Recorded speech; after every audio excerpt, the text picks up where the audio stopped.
പിതാവിൻ്റെയും പുത്രൻ്റെയും പരിശുദ്ധാത്മാവിൻ്റെയും നാമത്തിൽ ആമേൻ. എൻ്റെ പ്രിയപ്പെട്ടവർ, ഇന്ന് മാർച്ച് 4 ബുധനാഴ്ച.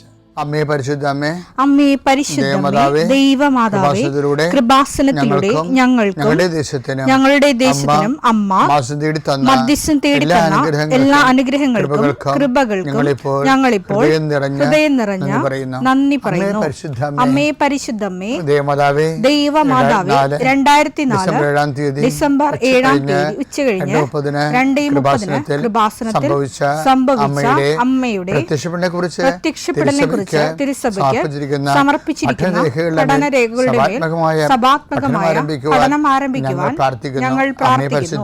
അമ്മേ പരിശുദ്ധമേ, ഭൂസ്വർലോകങ്ങളുടെ രാജ്ഞിയായ അങ്ങേയ്ക്ക് ഭൗമസംരക്ഷണത്തിനായി പ്രപഞ്ചപ്രകൃതിയെ തന്നെ തിരുസഭ പ്രതിഷ്ഠിക്കുവാൻ ഈ പ്രത്യക്ഷീകരണം വഴി ഇടയാക്കണമേ. പരിശുദ്ധമേ, ജപമാല മാതാവേ, സകല കൃപാസനം പ്രാർത്ഥനയോടും ചേർത്ത് ഞങ്ങളിപ്പോൾ പ്രാർത്ഥിക്കുന്ന ഈ കുടുംബത്തിന്റെ പ്രത്യേക നിയോഗം പറ മക്കളെ.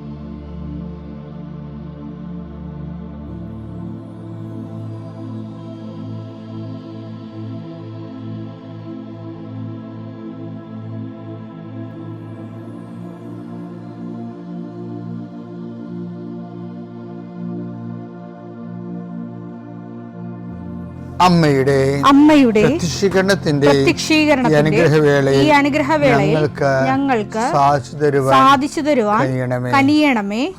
ആമേൻ. വിശ്വാസ പ്രമാണം. സർവശക്തനായ പിതാവും ആകാശത്തിന്റെയും ഭൂമിയുടെയും സൃഷ്ടാവുമായ ദൈവത്തിൽ ഞാൻ വിശ്വസിക്കുന്നു. അവിടുത്തെ ഏകപുത്രനും ഞങ്ങളുടെ കർത്താവുമായ ഈശോമിശിഹായിലും ഞാൻ വിശ്വസിക്കുന്നു. ഈ പുത്രൻ പരിശുദ്ധാത്മാവിനാൽ ഗർഭസ്ഥനായി കന്യകാമറിയത്തിൽ നിന്ന് പിറന്ന് പൊന്തിയോസ് പീലാത്തോസിന്റെ കാലത്ത് പീഡകൾ സഹിച്ച് കുരിശിൽ തറയ്ക്കപ്പെട്ട് മരിച്ച് അടക്കപ്പെട്ട് പാതാളങ്ങളിൽ ഇറങ്ങി മരിച്ചവരുടെ ഇടയിൽ നിന്ന് 3-ാം നാൾ ഉയർത്ത് സ്വർഗത്തിലേക്ക് എഴുന്നള്ളി സർവശക്തിയുള്ള പിതാവായ ദൈവത്തിന്റെ വലതുഭാഗത്തിരിക്കുന്നു. അവിടെ നിന്ന് ജീവിക്കുന്നവരെയും മരിച്ചവരെയും വിധിക്കുവാൻ വരുമെന്നും ഞാൻ വിശ്വസിക്കുന്നു. പരിശുദ്ധാത്മാവിലും ഞാൻ വിശ്വസിക്കുന്നു. വിശുദ്ധ കത്തോലിക്കാ സഭയിലും പുണ്യവാന്മാരുടെ ഐക്യത്തിലും പാപങ്ങളുടെ മോചനത്തിലും ശരീരത്തിന്റെ ഉയർപ്പിലും നിത്യമായ ജീവിതത്തിലും ഞാൻ വിശ്വസിക്കുന്നു. ആമേൻ. സ്വർഗ്ഗസ്ഥനായ ഞങ്ങളുടെ പിതാവേ, അങ്ങയുടെ നാമം പൂജിതമാകണമേ. അങ്ങയുടെ രാജ്യം വരണമേ. അങ്ങയുടെ തിരുമനസ് സ്വർഗത്തിലെ പോലെ ഭൂമിയിലും ആകണമേ. അന്നു വേണ്ടുന്ന ആഹാരം ഇന്ന് ഞങ്ങൾക്ക് തരണമേ. ഞങ്ങളോട് തെറ്റ് ചെയ്യുന്നവരോട് ഞങ്ങൾ ക്ഷമിക്കുന്നത് പോലെ ഞങ്ങളുടെ തെറ്റുകൾ ഞങ്ങളോടും ക്ഷമിക്കണമേ. ഞങ്ങളെ പ്രലോഭനത്തിൽ ഉൾപ്പെടുത്തരുതേ, തിന്മയിൽ ഞങ്ങൾ രക്ഷിക്കണമേ. ആമേൻ. നന്മ നിറഞ്ഞ മറിയമേ, സ്വസ്തി. കർത്താവ് അങ്ങയുടെ കൂടെ സ്ത്രീകളിൽ അങ്ങ് അനുഗ്രഹിക്കപ്പെട്ടവളാകുന്നു. അങ്ങയുടെ ഉദരത്തിൻ ഫലമായി ഈശോ അനുഗ്രഹിക്കപ്പെട്ടവനാകുന്നു.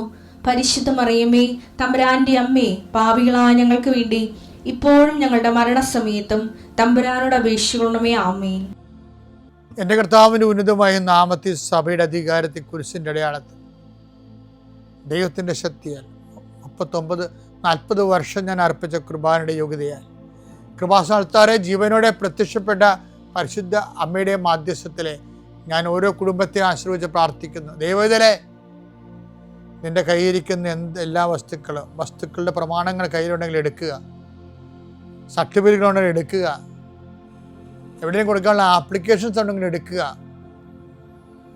ദൈവത്തിലെ നീ എവിടെയെങ്കിലും പോകുന്നുണ്ടെങ്കിൽ നിൻ്റെ പാസ്പോർട്ടോ വിസയുടെ കോപ്പിയോ എയർ ടിക്കറ്റോ എന്താണ് നിൻ്റെ കയ്യിലുള്ളത്, ഇപ്പോൾ എടുക്കുക. ദൈവത്തിലെ എവിടെയും കൊടുക്കാനുള്ള ആപ്ലിക്കേഷൻസ് ഉണ്ടെങ്കിൽ അത് എടുക്കുക. കൃപാസന മാതാവിനെ കാണിച്ചുകൊണ്ട് പ്രാർത്ഥിക്കുക. ഞാനിപ്പോൾ നിന്നെ ആശ്രയിച്ച് പ്രാർത്ഥിക്കുകയാണ്. കർത്താവേ, സിവിൽ പോയിൻ്റ് കുറഞ്ഞതിൻ്റെ പേര് ജോലി കിട്ടാത്തവരുണ്ട്, ജപ്തിയാകാൻ പോകുന്നവരുണ്ട്.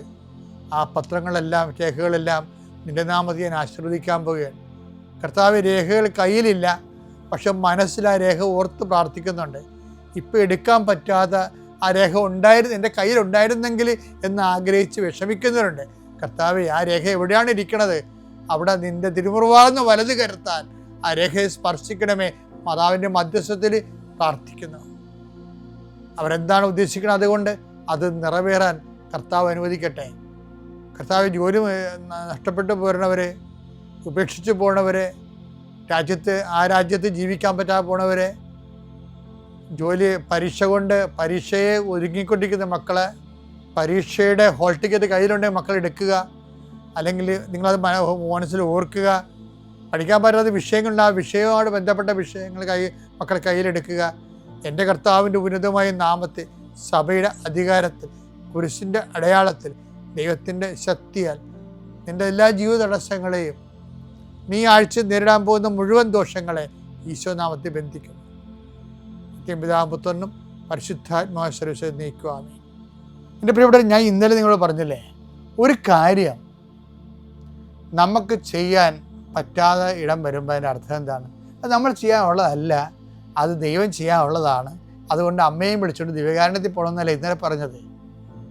ഇനി ഈശോ ഇങ്ങനെയുള്ള എടുത്താൽ പൊങ്ങാത്ത കാര്യം എങ്ങനെ ചെയ്യണമെന്ന് ഈശോ പറയുന്നുണ്ട്.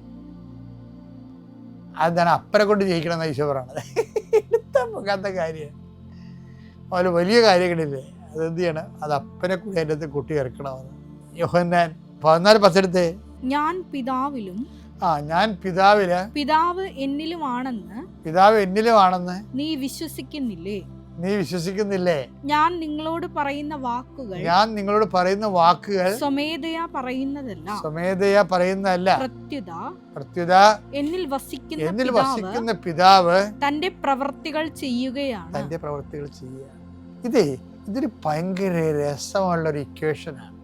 അതായത് നമ്മൾക്ക് ഒരു കാര്യം എടുത്താൽ പൊങ്ങാതെ വന്നാൽ നമ്മൾ തന്നെ അതിൻ്റെ അകത്ത് കഷ്ടപ്പെട്ട് എടുക്കണമെന്നല്ല അതിനർത്ഥം. ദൈവത്തെ ആ ലിഫ്റ്റിങ്ങിൽ പങ്കാളിയാക്കണമെന്നാണ്. അപ്പം ചില കാര്യങ്ങൾ മനുഷ്യന് എന്തും ചെയ്യാൻ പറ്റുമെന്നുള്ളതാണ് എനിക്ക് മനസ്സിലായത്. ഇപ്പം ഞാൻ ഓർക്കുകയെ, ഈ ഫ്രാൻസിസ് അസീസിയൊക്കെ ഇല്ലേ, 45 വർഷമേ ജീവിച്ചിട്ടുള്ളൂ. ആ ഫ്രാൻസിസ് സേവിയർ 45 വർഷമേ ജീവിച്ചിട്ടുള്ളൂ. ഈ രണ്ട് കക്ഷികളും അവരുടെയൊക്കെ പേരിൽ എന്തുമാത്രം അത്ഭുതങ്ങളും എന്തുമാത്രം സഭാപ്രവർത്തനങ്ങളാണ് നടക്കുന്നത്. അവരാണ് ചെയ്യണത്, അതല്ല. അവരിൽ ക്രിസ്തു വസിച്ചുകൊണ്ട് ക്രിസ്തു ചെയ്യുന്ന കാര്യങ്ങളാണ്. ഇതിലെ കുറച്ച് മരിക്കുമ്പോൾ 24 വയസ്സേ ഉള്ളൂ. ഇപ്പം നമുക്ക് കാർലോ അക്വിറ്റസ് ദിവ്യകാരുണ്യത്തിൻ്റെ സ്വന്തം വിശുദ്ധനാണ്. അപ്പം അവരെന്താ ചെയ്തിരുന്നത്? എൻ്റെ ദൈവത്തിലെ ഇങ്ങനെ 60 കൊല്ലമേ 90 കൊല്ലമേ വിശ്വാസിയായി ജീവിക്കണമല്ല. അക്വിറ്റസിനൊക്കെ പോലെയൊക്കെ 15 കൊല്ലം ജീവിച്ചാൽ മതി. അത് അക്വിറ്റസൊക്കെ ഉയർത്തുന്ന ആവേശം എന്ന് പറഞ്ഞാൽ നിസ്സാര ആവേശമല്ല. വെറും 15 കൊല്ലം ജീവിച്ചാൽ മതി. പക്ഷെ ജീവിക്കുമ്പോൾ അത് ഒന്നൊന്നര ജീവിതമായിരിക്കണം. അവരൊക്കെ വിശ്വാസം ഉറക്കണമെങ്കിലേ, എനിക്ക് അക്വിറ്റസിലൊക്കെ ഉണ്ട് 6ാമത്തെ വയസ്സിൽ തന്നെ വിശ്വാസം ഉറച്ച ആൾക്കാർ. അവരതല്ലേ എല്ലാ നിമിഷവും ഈ ദിവ്യകാരുണ്യത്തിനെ കുറിച്ച് ചിന്തിക്കുകയും ആലോചിക്കുകയും ദിവ്യകാരുണ്യം തലക്കടിക്കുകയും അതനുസരിച്ച് അതിൻ്റെ പുകഴ്ചയ്ക്ക് വേണ്ടി പ്രവർത്തിക്കുകയും പ്രാർത്ഥിക്കുകയൊക്കെ ചെയ്തുകൊണ്ട് കർത്താവിൻ്റെ കൂടെ ജീവിക്കുകയും. അപ്പോൾ എന്താണ്? അവരിലൂടെ കർത്താവ് പ്രവർത്തിക്കുകയും. ഈശോ അങ്ങനെ പറഞ്ഞിട്ടുണ്ട്, നിങ്ങൾ എൻ്റെ കൽപ്പന പാലിച്ച് എന്നിൽ വസിക്കുന്ന പോലെ, അല്ലേ? സുഭാഷിതം 13:22. ഉത്തമനായ മനുഷ്യൻ തൻ്റെ അവകാശം തലമുറകളിലേക്ക് കൈമാറുന്നു.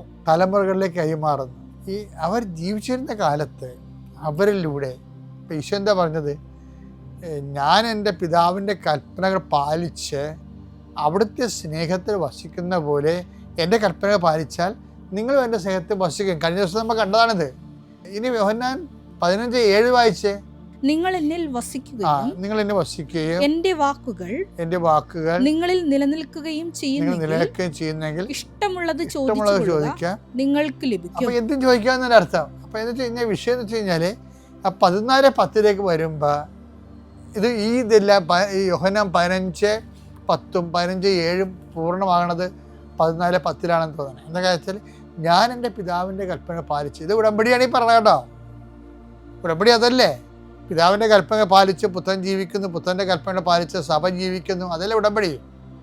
അപ്പം ആ ഉടമ്പടിയിൽ എന്താ ആ ഉടമ്പടിയുടെ റിസൾട്ട് എന്താണ്? ഞാൻ പിതാവിലും പിതാവ് എന്നിലുമാണെന്ന് നീ വിശ്വസിക്കുന്നില്ലേ? ഞാൻ നിങ്ങളോട് പറയുന്ന വാക്കുകൾ സ്വമേധയാ പറയുന്നതല്ല. പ്രത്യുത എന്നിൽ വസിക്കുന്ന പിതാവ് തന്റെ പ്രവർത്തികൾ ചെയ്യുകയാണ്. അത് വലിയ പ്രവർത്തികളാണത്. അപ്പം അത് നമ്മളെങ്ങനെ ചെയ്യും? നമ്മൾ എന്താ ചെയ്യാന്ന് പറഞ്ഞിട്ടല്ല, നമ്മൾ ചെയ്യേണ്ട കാര്യം പോലും ഇല്ല. എന്താ കാര്യം? ഈശോ അതിൻ്റെ രീതി അനുസരിച്ച് നമ്മൾ ഉടമ്പടിയിൽ പെർഫെക്റ്റായി കഴിയുമ്പോൾ ദൈവം നമ്മൾ വസിച്ചുകൊണ്ട് ദൈവത്തിൻ്റെ പ്രവർത്തികൾ ചെയ്യും, ദൈവത്തിൻ്റെ റേഞ്ചിൽ ചെയ്യും. അപ്പം അതുകൊണ്ട് എപ്പോഴും നമ്മൾ ശ്രദ്ധിക്കേണ്ട കാര്യം, എല്ലാ പ്രവർത്തനങ്ങൾക്കും ഒരു ലിഫ്റ്റിംഗ് ഉണ്ട്. നമ്മൾ ഉടമ്പടി സത്യസന്ധരാണ് ദൈവത്തിന് തോന്നിയാൽ ദൈവം തന്നെയായിരിക്കും നമുക്ക് വേണ്ടി ചെയ്തിട്ട് അത് നമ്മുടെ അക്കൗണ്ടിലാക്കി തരും. അങ്ങനെയാണ് നമ്മൾ വലിയ വലിയ കാര്യങ്ങളിലേക്ക് ദൈവത്തിന് വേണ്ടി ഇവിടെ പൂർത്തിയാക്കുന്നത്. അപ്പം നിങ്ങൾ വലിയ കാര്യങ്ങളെക്കുറിച്ച് ചിന്തിക്കണമേ.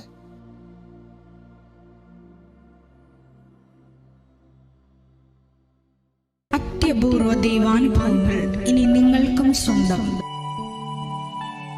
ഈ യൂട്യൂബ് ചാനൽ ഇതുവരെ സബ്സ്ക്രൈബ് ചെയ്തിട്ടില്ലെങ്കിൽ ഇപ്പോൾ തന്നെ സബ്സ്ക്രൈബ് ചെയ്യുക. ഈ വീഡിയോ ഇപ്പോൾ തന്നെ നിങ്ങളുടെ സുഹൃത്തുക്കൾക്ക് ഷെയർ ചെയ്തുകൊണ്ട് കർത്താവിൻ്റെ പ്രേക്ഷിതരാകുക.